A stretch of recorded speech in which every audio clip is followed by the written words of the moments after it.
There are many videos on YouTube about job interview skills, and you can learn a lot from many of them. But with a lot of them also, you're just getting the same bland, generic advice over and over again. And some of these videos are actually rather pompous. They'll say something like, "Get hired every time," or "Ace that interview." Here's some facts. Many years ago, I had 4 jobs in succession, and with very different companies. But one thing they all had in common was in each of these jobs, I was, as far as I'm aware, the only person who was interviewed. Which means, presumably, the employer had already decided to give me the job pretty well before meeting me, so I would have had to perform very badly in these interviews to have not got the job.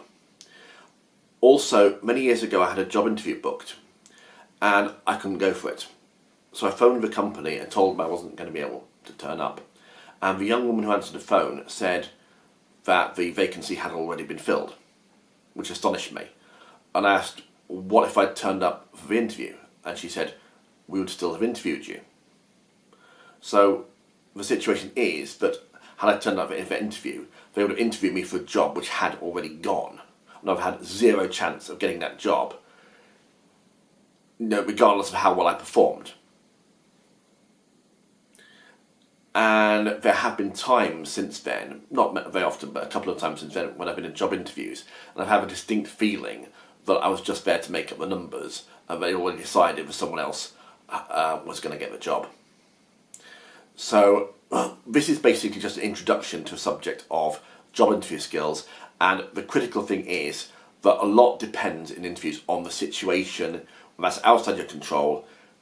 Have they already decided that you're the best candidate for a job just from your CV, or have they already decided that somebody else is getting a job and you're just there to make up the numbers? So a poor performance or mediocre performance doesn't necessarily mean you haven't got the job, and a really brilliant performance doesn't necessarily mean that you have any chance whatever of getting the job. There it is.